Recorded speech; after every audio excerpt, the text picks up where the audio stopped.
Olá a todos e todas, e agora mais um podcast Conexão Jurídica, em alusão ao Dia Mundial de Combate ao HIV/AIDS. O dia 1º de dezembro é um dia estabelecido pela Organização das Nações Unidas, em especial por sua agência, a OMS, para celebrar, combater, educar, explicar sobre o que é o HIV/AIDS, informações tão necessárias. E nesse dia de hoje estamos eu, Daniele Marinho, coordenadora do curso de Direito do Unifip, Wolfrânia de Sá, professora, psicóloga, ativista, amiga e uma lindeza de pessoa. Estamos também com o professor doutor Arthur Hipólito, coordenador do curso de Biomedicina, professor e também ativista. E estamos com a professora Elidivânia Farias, professora de enfermeira de formação, professora de enfermagem e também uma grande amiga. Hoje é um dia bem especial que podemos nos reunir para conversar sobre vários assuntos, mas em especial marcar esse dezembro vermelho. Então eu queria perguntar a vocês o que é esse dezembro vermelho para vocês. Eu queria iniciar, inclusive, com a professora Wolfrânia, que tem uma atuação muito grande de luta e parceria junto aos movimentos sociais de combate ao HIV/AIDS. Olá. Falar um pouco da satisfação de estar aqui nessa tarde, reunido com essas três lindezas, como eu costumo dizer, professora Daniele. E o dezembro vermelho, ele, para mim, me cai como algo muito grato, Faz parte de um processo de atuação de muitos anos de profissão e talvez mesmo antes da psicologia chegar para mim. Ainda enquanto estudante secundarista, estudante universitária, eu já me envolvia muito com essas causas sociais, com movimentos sociais, e a luta, digamos assim, da conscientização do HIV foi um dos grandes temas nessa minha caminhada nos movimentos sociais. Quando, na universidade, eu já conheci algumas pessoas lá em João Pessoa que trabalhavam nesse cenário, e aí logo depois, formada já em psicologia, tive a oportunidade, já ainda na graduação, mas aí especificamente depois de formada em psicologia, tive a oportunidade de trabalhar com uma ONG em João Pessoa, chamava Amazona, E a Amazona me abriu muitas portas, Muitas portas intelectuais, muitas portas vivenciais e muitas portas técnico-teóricas sobre esse tema. Então, essa campanha do Dezembro Vermelho, como eu disse anteriormente, é muito cara para mim e tenho muitas histórias para tocar, muitas histórias para contar e trocar muitas figurinhas com isso. Pois vamos ouvir essas histórias, Sim, sim. Eu sei que a Amazona, junto com outras organizações, como a Astra, a PROS, elas fazem parte do Fórum AIDS, que é um fórum estadual que congrega organizações que buscam a efetivação de direitos, em especial da saúde, para as pessoas, Mas, antes de tudo, eu queria saber de vocês como é que a gente pode passar para a população o que é HIV, o que é AIDS, existe diferença? O que seria necessário para uma pessoa hoje saber sobre isso? Posso começar? Bom, respondendo, Dani, a professora Daniela, a sua pergunta, há uma diferença, HIV é o vírus, que é principalmente transmitido através de contato sexual desprotegido, mas também nós temos algumas outras formas, como compartilhamento de seringas, recebimento de sangue sem devido processamento e tal. E quando o indivíduo ele entra em contato, ele se contamina com HIV, se esse HIV começar a atacar, digamos assim, o sistema imunológico do indivíduo, ele vem desenvolver a síndrome da imunodeficiência adquirida, Como o próprio nome está dizendo, é uma redução, uma alteração no sistema imunológico após a infecção desse vírus. A gente tem, por exemplo, um período chamado de janela imunológica que é determinado de 30 a 60 dias após a infecção pelo HIV, e que o indivíduo começa a produzir anticorpo. E aí, com a detecção laboratorial desses anticorpos, é que a gente pode dizer que o paciente é HIV positivo ou não. Mas há uma diferença clínica e laboratorial entre HIV e a própria doença manifestada, digamos assim.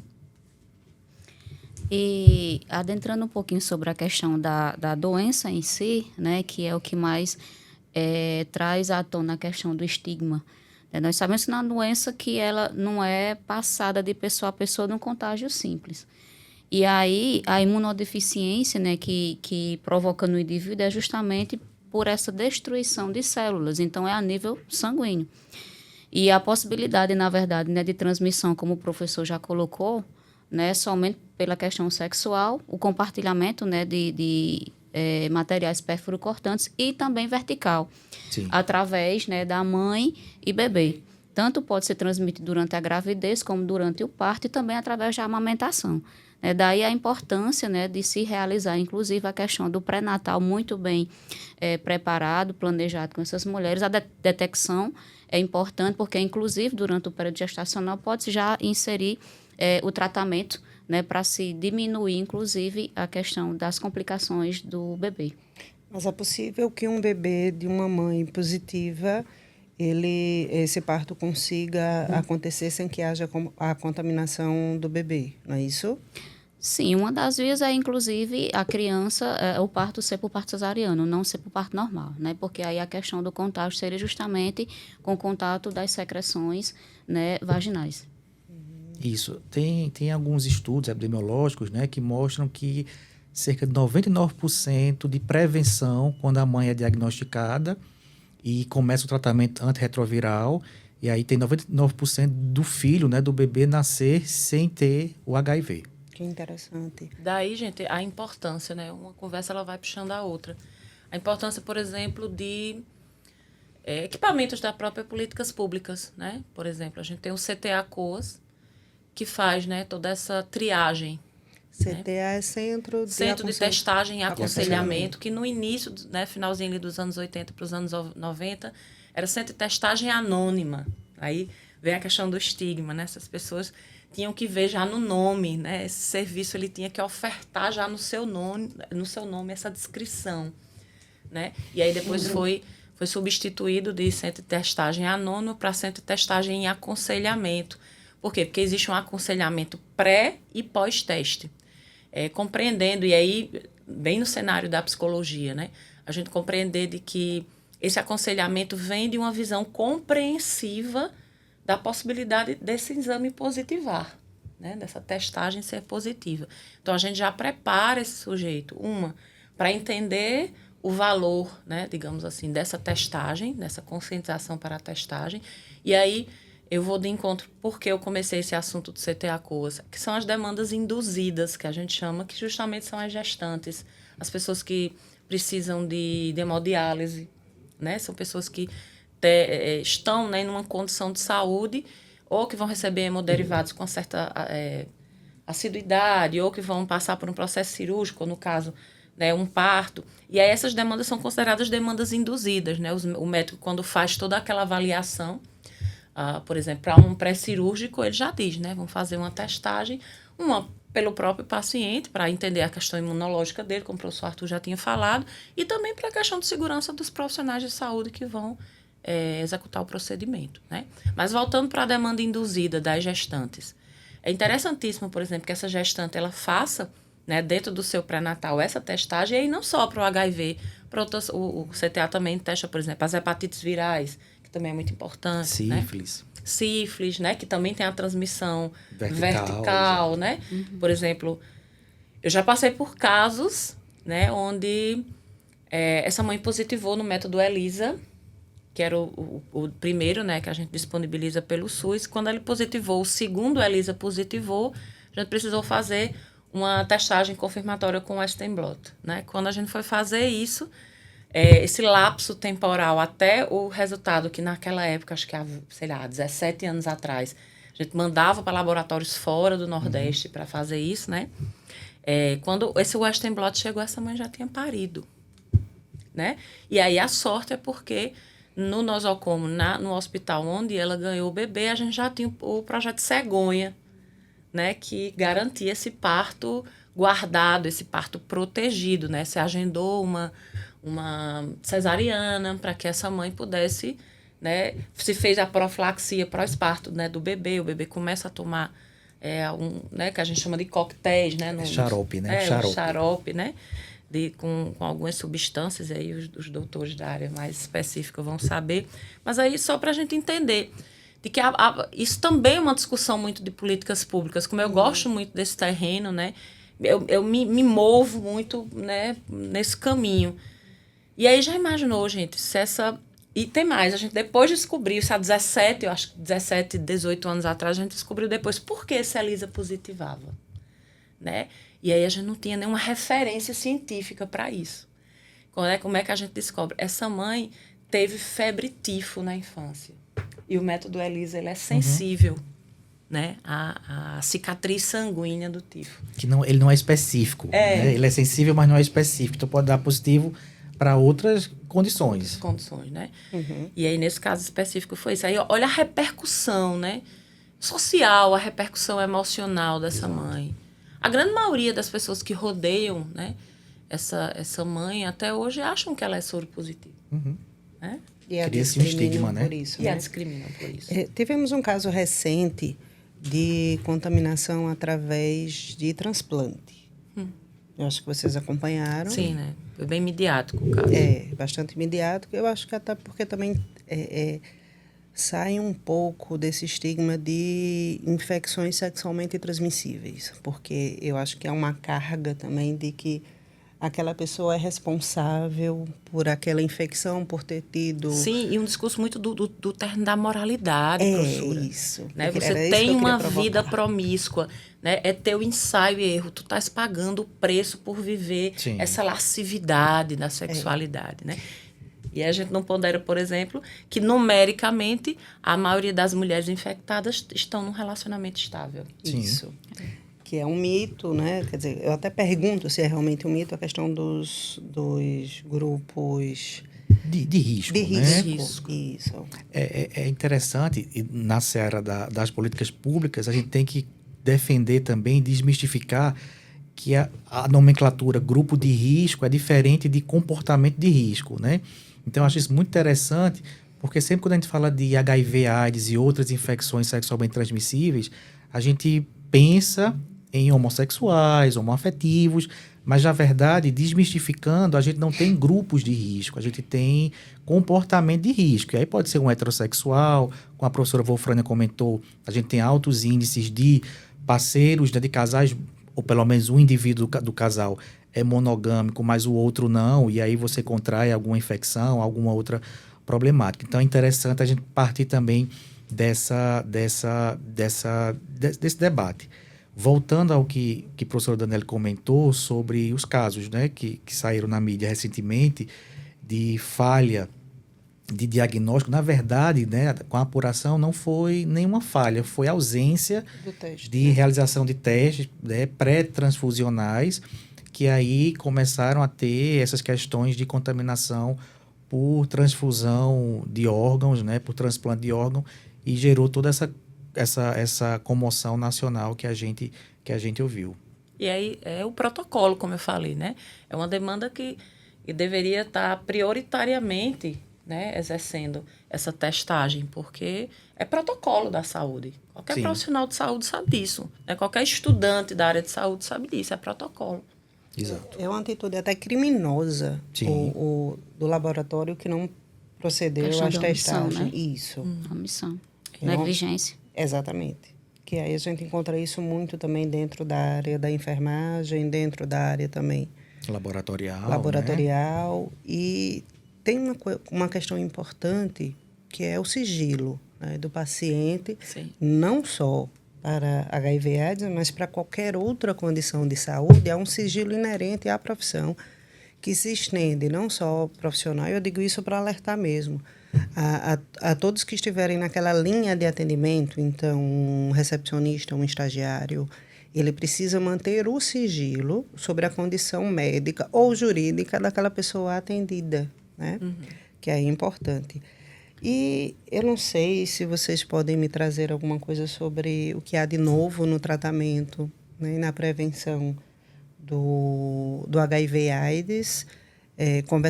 Conversávamos um pouco antes e o professor Arthur estava me falando, né, de alguns protocolos hoje existentes para a prevenção. Isso, a prevenção ainda basicamente é física, né, e ela é combinada, né? Nós temos os métodos físicos, como o preservativo, e nós temos, mais recente, digamos assim, os coquetéis que podem ser utilizados antes da exposição, ou seja, antes do ato sexual desprotegido ou após o ato sexual vulnerável, né, digamos assim. Então, a gente tem alguns protocolos baseados nessas adoções de medidas que reduzem, quando cumprido de forma adequada, o nível de infecção. Então, a gente tem a PEP, que é a profilaxia antes da infecção, e a PrEP, que é antes da infecção. Agora, também vindo para o lado social, é interessante, a gente tem resultados promissores, legais, sobre essa forma de prevenção, mas que também não deve ser utilizada de forma abusiva, indiscriminada, porque não é 100% e também traz alguns efeitos colaterais para o indivíduo. Então, a gente escuta às vezes, né, algumas pessoas dizendo o seguinte: não, mas não vou usar preservativo porque eu tenho o coquetel, a droga que eu posso utilizar para não me infectar. Não é bem assim também. Então, a gente tem uma segurança, mas isso também não deve ser utilizado de forma impensada, de forma indiscriminada.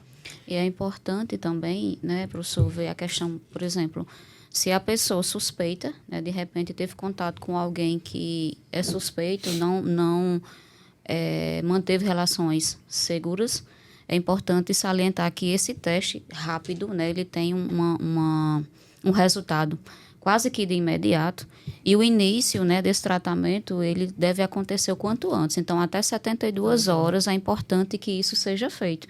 Porque quanto mais retarda esse início, maior o risco, né, de desenvolvimento, porque o vírus ele é inteligente, ele é mutante.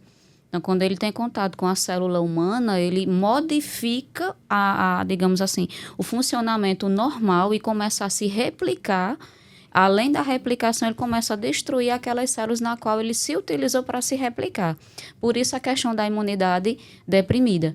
Né? E aí, quando o indivíduo ele já chega naquele estágio bastante avançado, que é quando ele começa a apresentar os sintomas, muitas vezes ainda é confundido com viroses.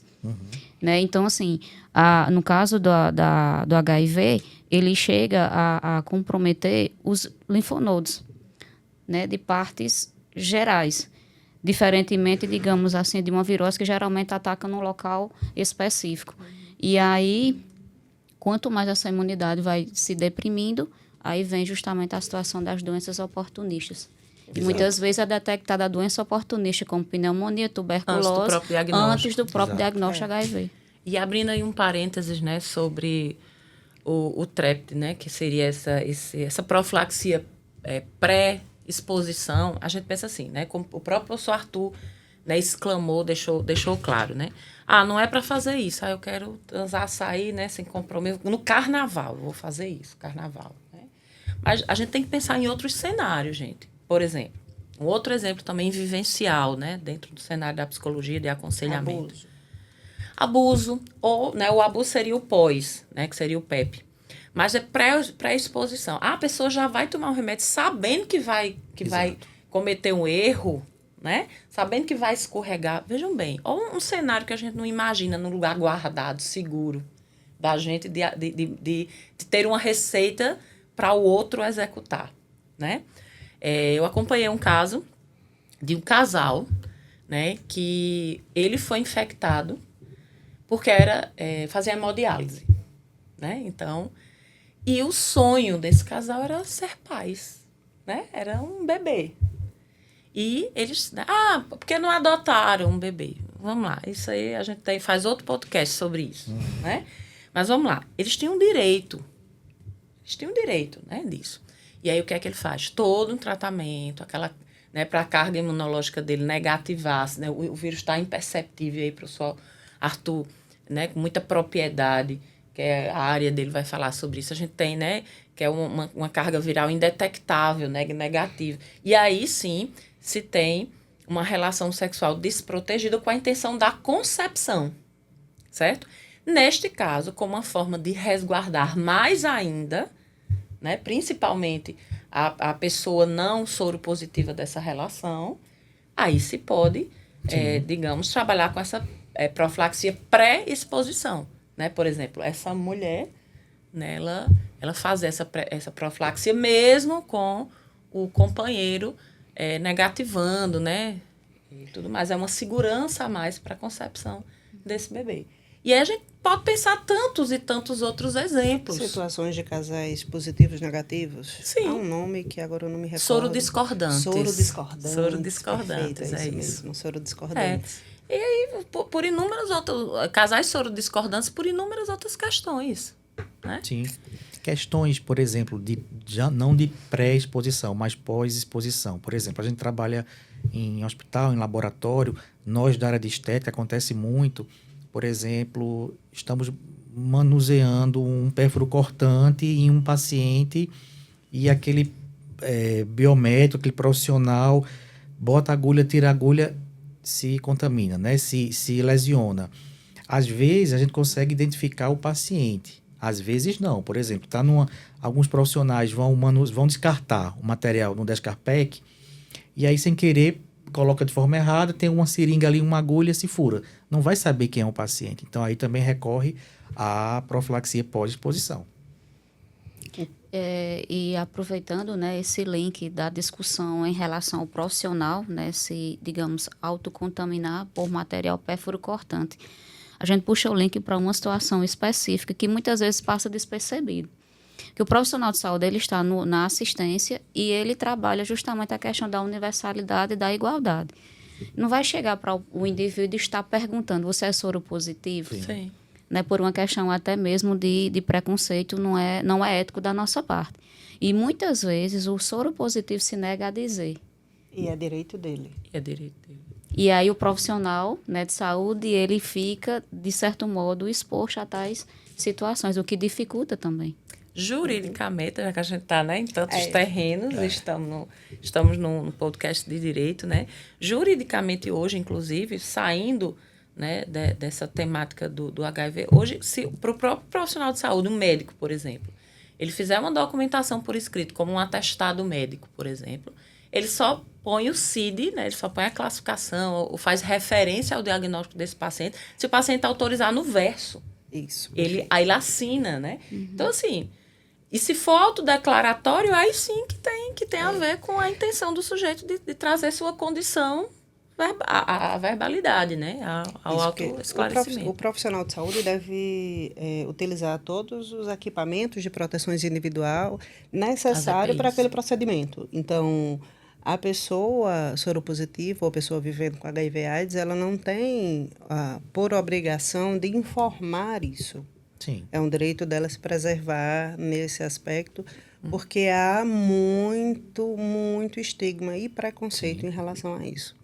Aí eu queria pontuar sobre as políticas públicas de saúde no Brasil, que elas se destacam em relação a outros países, porque é uma política muito atuante, muito efetiva.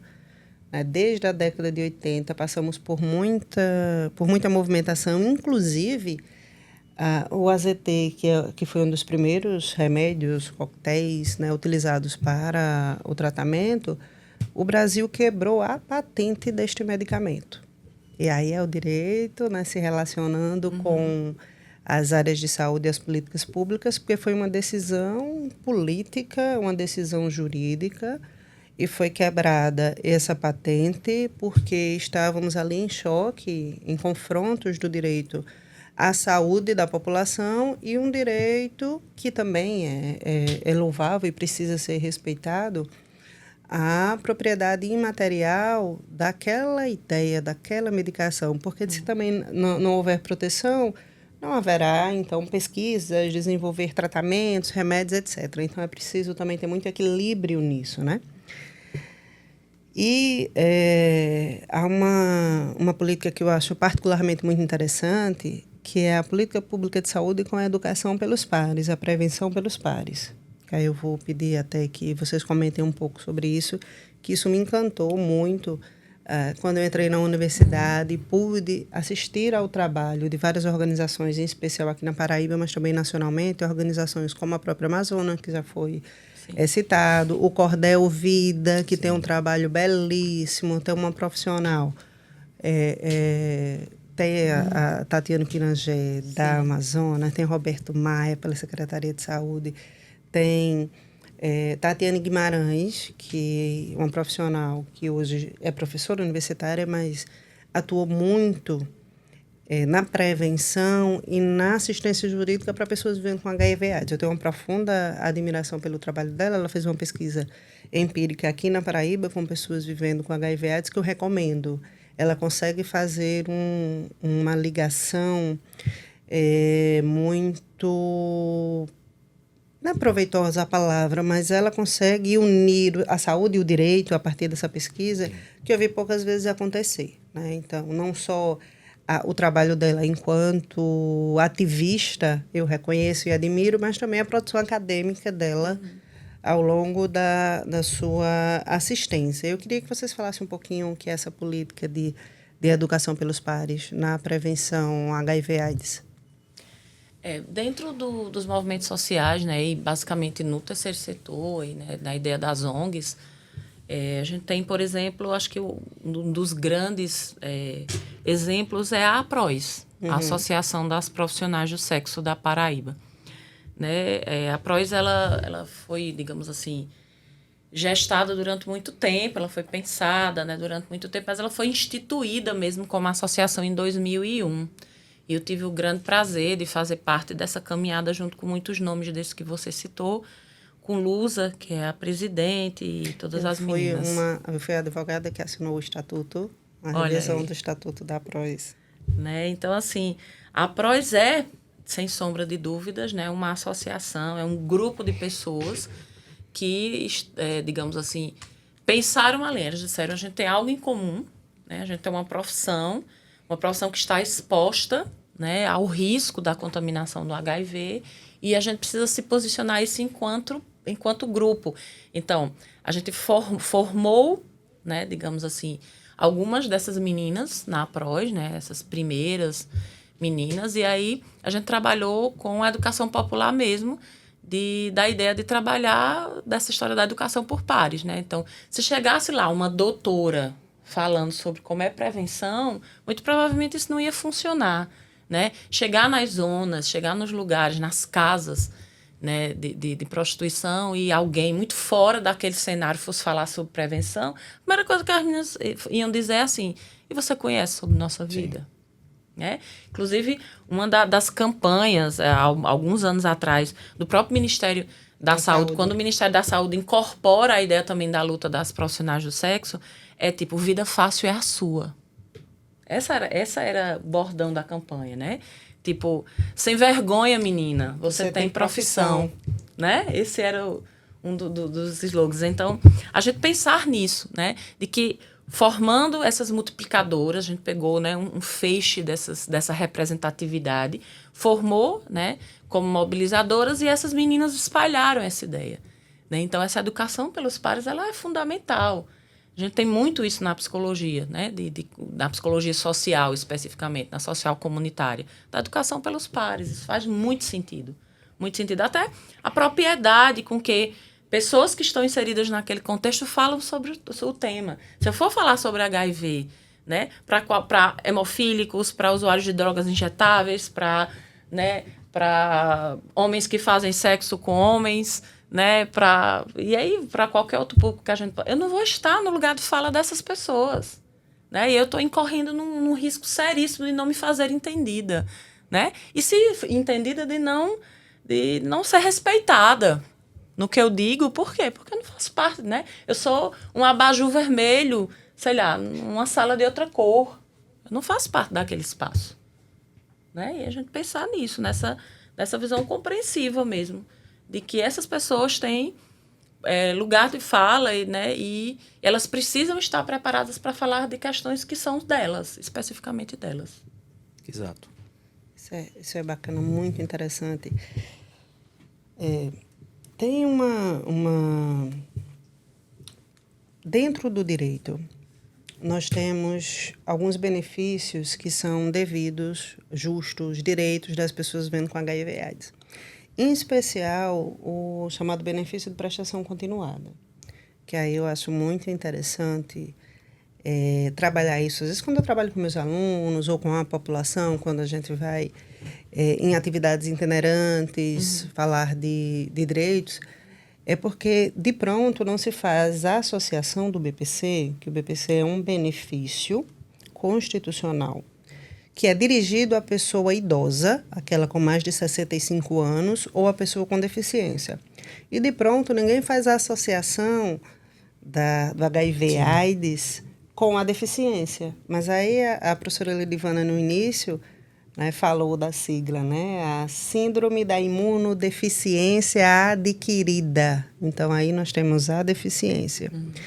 Mas aí eu trouxe essa questão para falar, para além disso, que é uma relação estabelecida do direito, uma leitura feita pelos tribunais no Brasil, de que a pessoa com HIV/AIDS, a portadora do HIV, do vírus, sem desenvolver a doença, ela pode ter uma vida plena em sociedade, pode trabalhar. Entretanto, o tratamento pode trazer sequelas. E a sorologia, o conhecimento da sorologia, pode gerar discriminações e preconceitos. E aí, para se ter direito a um benefício como auxílio-doença ou aposentadoria por invalidez, né, que eu brinco muito, eu digo que eu não vou me aposentar por idade, professora Wolfrena, somos muito novas, né? Jovens, daqui que a gente chega aos 60 e poucos anos, tem muita estrada, é mais provável que eu me aposente por invalidez, né? E a aposentadoria por invalidez, ela é devida àquela pessoa que não tem condições de trabalhar de forma alguma. O INSS você vai pedir, a INSS chama você e diz, vem cá, meu amigo Arthur, deixa eu ver. Você é professor, mas você não consegue mais falar. Vamos tentar fazer alguma outra coisa com você. Vamos ver se você consegue a função de adaptação administrativa. Né? Perfeito. Não consegue, vamos ver outra coisa. Quando você não pode mais exercer nenhuma função, é que finalmente aposentam você. Só que, para a pessoa vivendo com HIV/AIDS, quando se conhece aquela sorologia dentro de um ambiente de trabalho, às vezes os colegas de trabalho discriminam, né, excluem, e é preciso ir idas constantes ao médico, e às vezes o remédio traz efeitos colaterais seríssimos que precisa se afastar constantemente. E foi construída uma teoria, um instituto jurídico, ou enfim, chamado de morte social. Sim. E isso, para mim, é muito impactante discutir isso. Por quê? HIV não significa mais morte.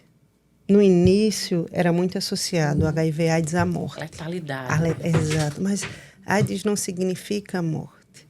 É possível, se mantendo a carga viral baixa, sim, inclusive não transmitida, depois eu peço que vocês sim até expliquem melhor, é possível não transmitir, é possível que você tenha uma vida muito longa, né? Se aposenta, então, por idade. Mas esse conceito de morte social foi instituído na justiça para dizer, Maria, José, João, que são portadores, pessoas vivendo com HIV/AIDS, eles estão em condições de trabalhar fisicamente, mas socialmente eles não estão. Então, do ponto de vista médico, eles conseguem trabalhar. Do ponto de vista técnico, jurídico, humano, eles conseguem trabalhar. Mas a sociedade que o cerca está excluindo e discriminando. E a gente pensar, né, professora Daniele, por exemplo, plano de cargos e carreiras.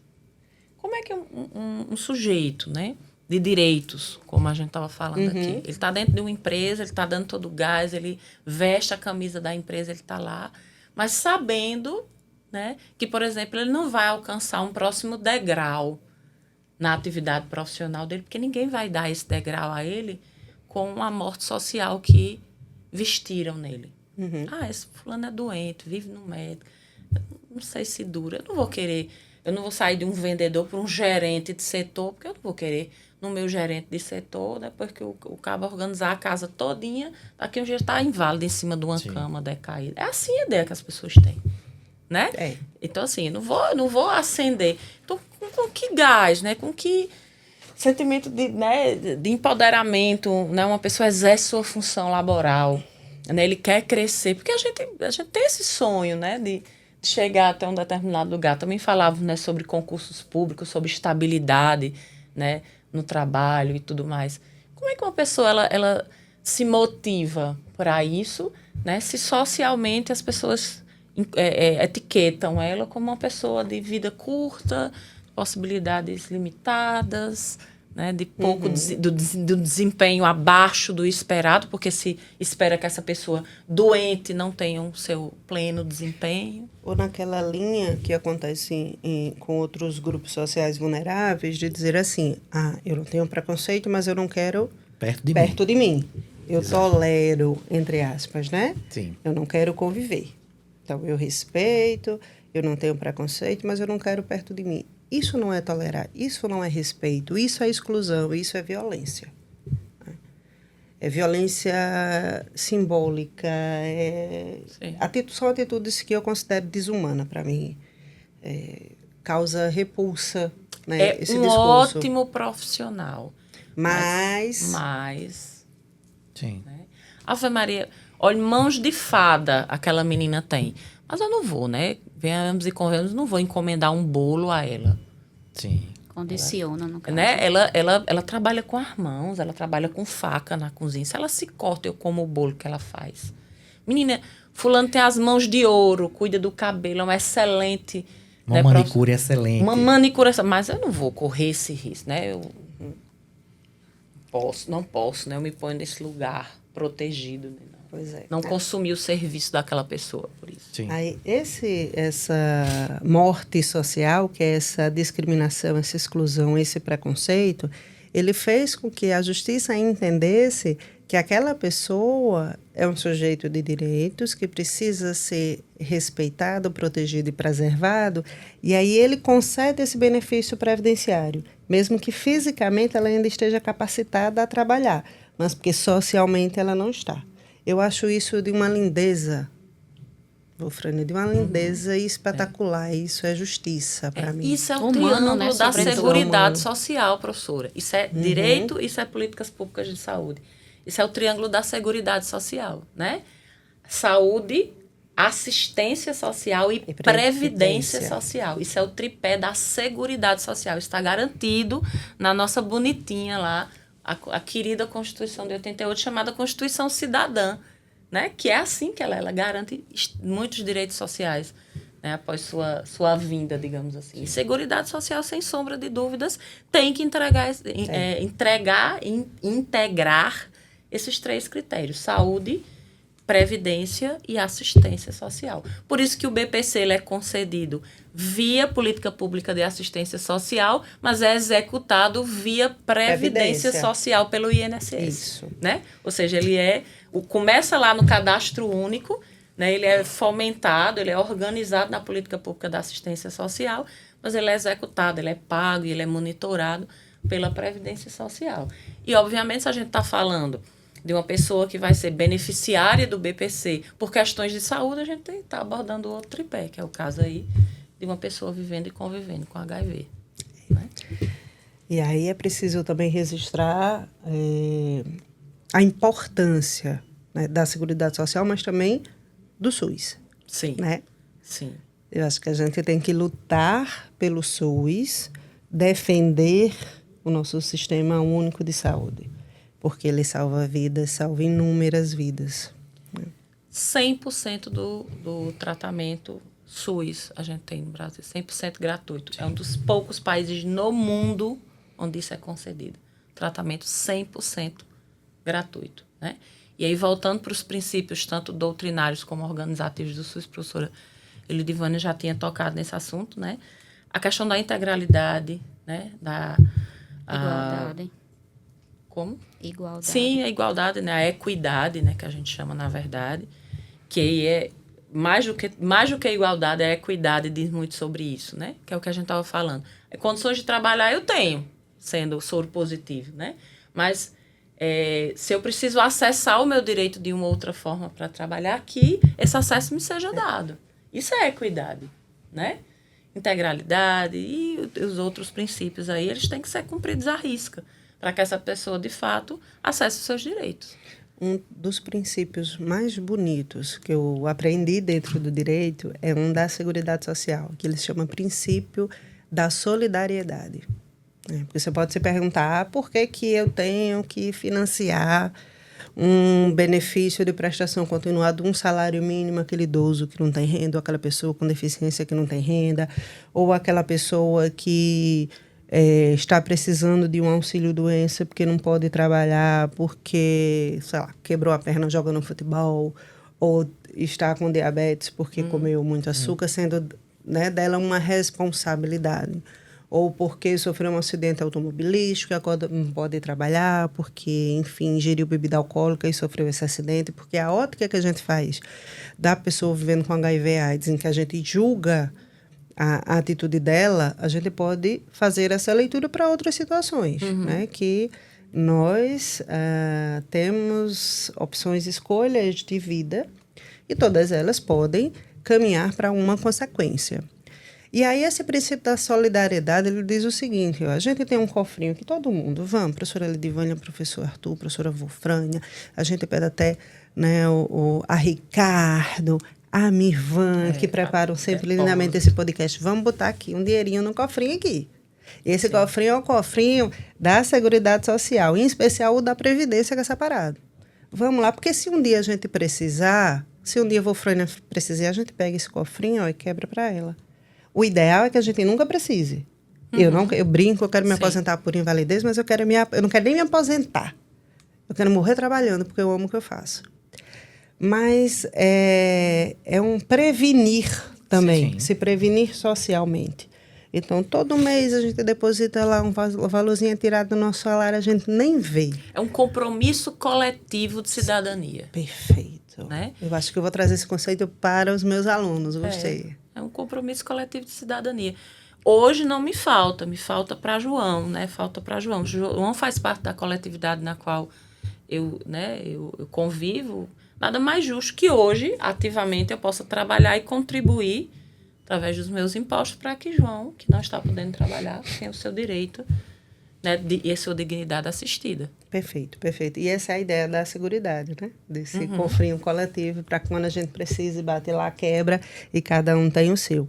E aí eu estou muito feliz de poder dizer a vocês que a nossa prática jurídica, né, a prática jurídica do Unifip, que eu vou pedir até que Ricardo coloque os contatos da prática jurídica do Unifip, porque a gente atende também pelo WhatsApp, a gente pode tirar dúvidas, firmou um convênio com a Defensoria Pública da União, para que a gente possa atender toda a população de Patos e arredores para questões da Justiça Federal, como BPC, como auxílio-doença, como aposentadoria rural.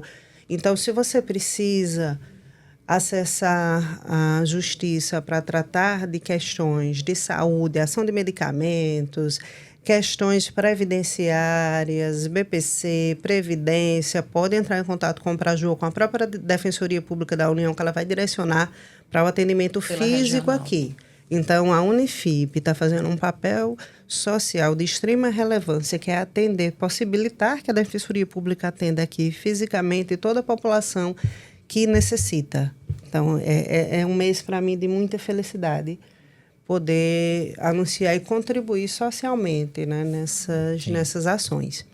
E aí, como conversamos bastante, né, a gente já está se dirigindo ao final e eu queria que vocês deixassem uma mensagem para esse dia, uma mensagem para esse dezembro vermelho, né, de combate ao HIV/AIDS, uma mensagem de solidariedade, de amizade, de amor, de carinho, de respeito, tá? Que é também o que eu sinto por todos vocês enquanto profissionais. Por isso esse convite a estar com vocês neste momento, nesse podcast, né, conversando, dialogando sobre um tema tão importante. Alguém quer começar? Começa, Lidiane. Bom, eu gostaria de finalizar, né, agradecendo inicialmente o convite. É uma honra estar ao lado de vocês, né, nesse momento. E me dirigir em especial para a população em geral, né, porque muitas vezes a questão do estigma parte de uma blindagem, de uma falsa blindagem, né, onde a pessoa se sente numa posição favorável ao outro.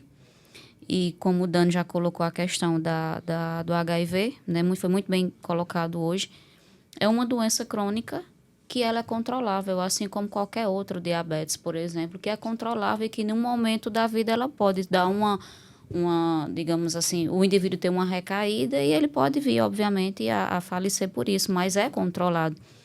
E aí, a partir disso, nunca, jamais se sentir numa posição melhor que o outro, porque amanhã quem está aqui pode estar do lado de lá, né? E vai sentir na pele o quanto que é difícil, né? É isso. Eu quero agradecer também o convite e a oportunidade de aprender também, não é? De outras nuances da saúde, do direito.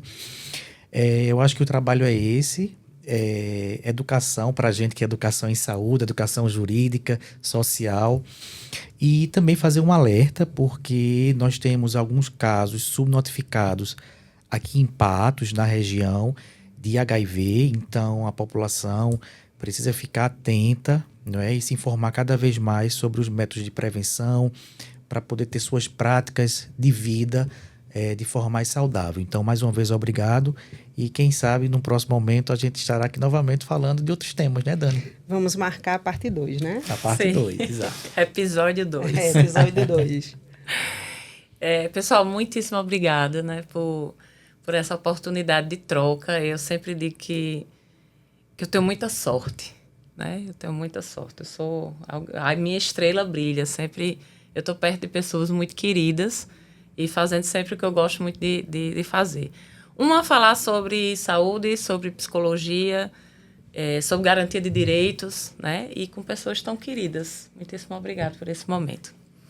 Eu não sei se vocês lembram, existia uma campanha, eu gosto muito, né? Como eu faço parte da questão das políticas públicas, existia uma campanha, de vez em quando ainda passa essa propaganda na TV aberta, que é um rapaz numa slackline, né, aquelas fitinhas, ele vendado, né, e ele tentando manter o equilíbrio nessa slackline, né, ele vendado. Já é difícil, né, a gente se manter naquela linhazinha, naquela fitazinha na altura, imagine vendado, né. E nessa produção aí, né, de propaganda, esse marketing, quer dizer o quê? Não dá para, né, para fazer isso, não dá para viver vendado. Então, o recado que eu deixo aqui é isso.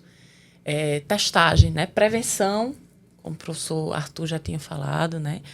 Conscientização, empatia, né? mais do que qualquer outra coisa, né? A testagem, né? Sem medo, sem recuar. Testagem, sempre, porque a partir disso você pode ter uma direção. Não ter medo da testagem. Não dá para andar no slackline vendado.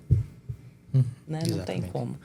E a partir disso a gente melhora a nossa condição de vida, claro, se comprometendo sempre com práticas, né, de autopreservação mesmo, né? E como a gente faz com várias outras coisas, como a gente vai para uma academia porque a gente quer um fôlego melhor, a gente quer mais, né, endorfina, né, sentimento, né, de felicidade, de bem-estar, né? Como a gente evita comer muito açúcar mesmo gostando muito, né, por conta das taxas.